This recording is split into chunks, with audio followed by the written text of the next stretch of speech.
Selamat berjumpa kembali dalam layanan audio Sahabat Perjalanan. Hari ini adalah hari pertama bulan Oktober, tanggal 1 hari Selasa 2024. Tema renungan saat teduh kita dengan judul Kata-kata Ucapan Syukur. Firman Tuhan terambil dalam Kolose pasal 3:16 sampai dengan ke-17. Hendaklah perkataan Kristus diam dengan segala kekayaannya di antara kamu, sehingga kamu dengan segala hikmat mengajar dan menegur orang akan yang satu dengan yang lain, dan sambil menyanyikan mazmur dan puji-pujian nyanyian rohani, kamu mengucap syukur kepada Allah di dalam hatimu. Dengan segala sesuatu yang kamu lakukan dengan perkataan atau perbuatan, lakukanlah semuanya itu dalam nama Tuhan Yesus, sambil mengucap syukur oleh Dia kepada Allah Bapa kita. Mari kita berdoa. Bapa di dalam surga, kami diberikan karunia untuk bisa berbicara dan berkata-kata. Biarlah kami berbicara dan berkata-kata di dalam koridor kebenaran firman Allah. Dalam nama Tuhan Yesus kami berdoa, amin. Shalom sahabat seperjalanan yang dikasihi Tuhan. Dari bangun kita, dari tidur sampai kita tertidur kembali, kita berkomunikasi, kita berelasi, dan kita berkata-kata. Baik berkata-kata kepada diri sendiri yang disebut dengan self-talk, dan juga berbicara kepada orang terdekat di keluarga, di tempat kerja, di tempat dunia usaha, di tempat dunia pendidikan, dan dimanapun kami berada di tengah-tengah masyarakat. Seluruh relasi itu dibangun dengan kata-kata. Dan sewaktu kami melihat kebenaran firman Allah, dari awal penciptaan dikatakan bahwa berfirmanlah Allah, jadilah bumi dan segala isinya, maka semuanya jadi. Ada kuasa dari kata-kata. Tentu Tuhan yang berfirman dengan kami yang berkata-kata, tentu adalah kuasanya itu berbeda. Kalau Tuhan adalah segala kuasa, kebenaran ada di dalam dirinya. Namun setiap kata-kata yang kita keluarkan itu punya potensi, punya pengaruh, punya kuasa yang bisa berdampak positif atau berdampak negatif.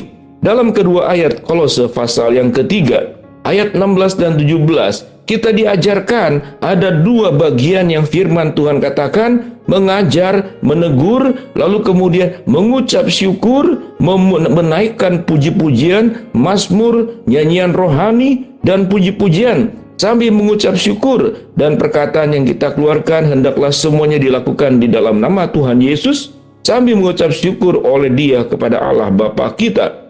Kedua ayat yang sangat kaya, waktu kita baca kembali berulang-ulang kedua ayat ini, akan sangat menolong bagaimana kita dibimbing oleh Tuhan dan firman-Nya di dalam berkata-kata. Apa mayoritas dari kedua ayat ini? Yaitu ucapan syukur dan nyanyian, mazmur yang disampaikan. Sehingga kata-kata yang keluar dari diri kita, kalau kita boleh katakan, lebih banyak ucapan syukur, lebih banyak nyanyian, lebih banyak pujian. Nyanyian dan pujian adalah bentuk daripada satu ucapan syukur yang mendalam untuk segala pertolongan Tuhan.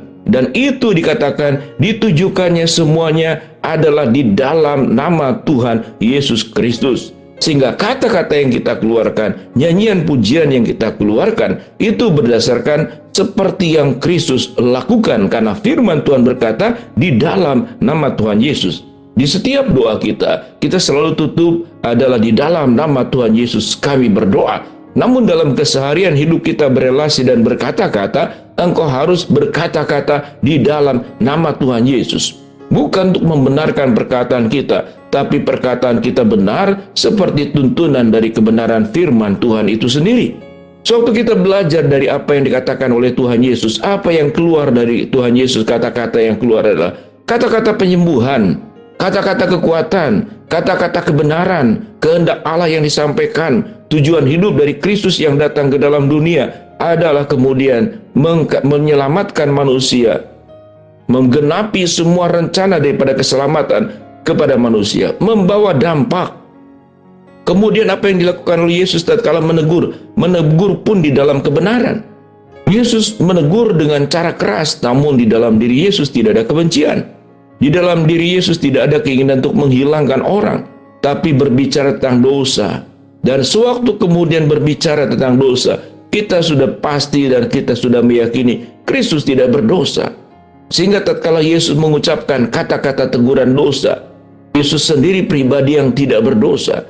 Di dalam ajaran Tuhan Yesus dikatakan, kalau engkau ada dosa yang masih menghalangi dirimu, dan engkau mau mempersembahkan sesuatu kepada Allah, maka engkau berhentilah untuk berniat persembahan dulu. Selesaikan urusanmu dengan sesamamu manusia. barulah engkau datang membawa persembahan. Sahabat seperjalanan, mari kita kembali tentang kata-kata ucapan syukur. Kata-kata ucapan syukur adalah punya makna juga. Kita akan melihat lebih banyak hal-hal kebaikan yang ada di sekitar kita dan bukan hal-hal keburukan.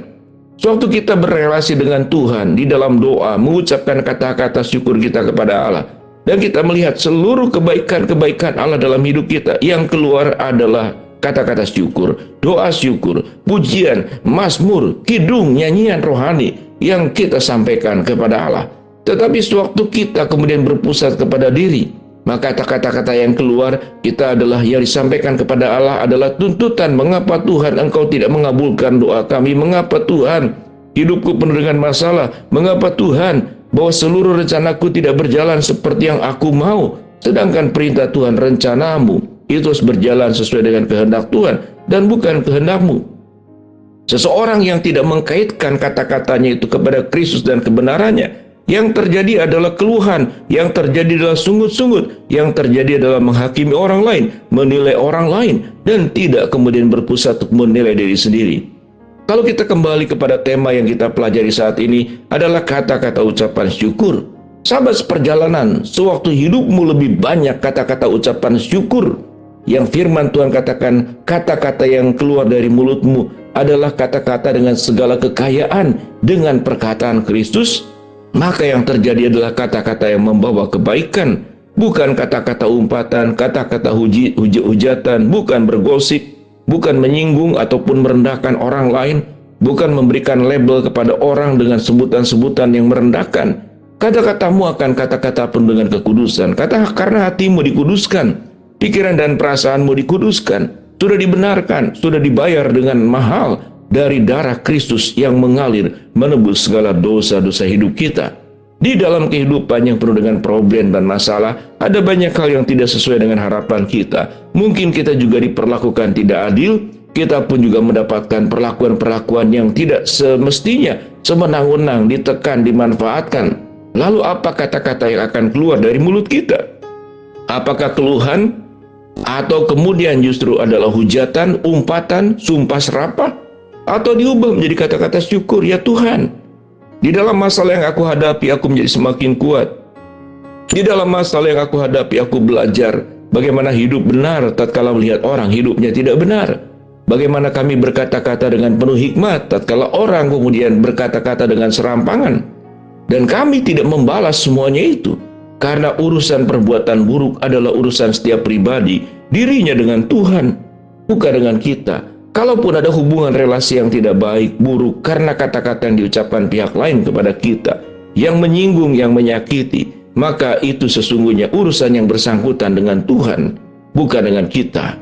Kita tidak pernah akan berubah karena kata-kata orang lain, tapi kita akan bisa berubah menjadi buruk karena sikap respon kita kepada kata-kata yang buruk, kemudian kita sikapi juga dengan kata yang sama, dengan kata yang buruk sebagai balasannya. Mari sahabat seperjalanan, jadilah orang bijaksana, jadilah orang berhikmat, dan biarlah perkataan Kristus ada di dalam diri kita dan bukan perkataan yang berdosa. Mari kita berdoa. Bapa dalam surga, terima kasih buat kebenaran firman Allah yang kami pelajari. Biarlah hamba-Mu terus menjadi pribadi yang berkata-kata dengan perkataan Kristus. Hamba-Mu berdoa buat sahabat seperjalanan yang sakit, Tuhan jamah sembuhkan. Sahabat seperjalanan yang sedang menghadapi masalah, Tuhan bukakan jalan. Sahabat seperjalanan yang sedang berdoa mengharapkan sesuatu, Tuhan kabulkan dengan cara dan waktu Tuhan yang terbaik.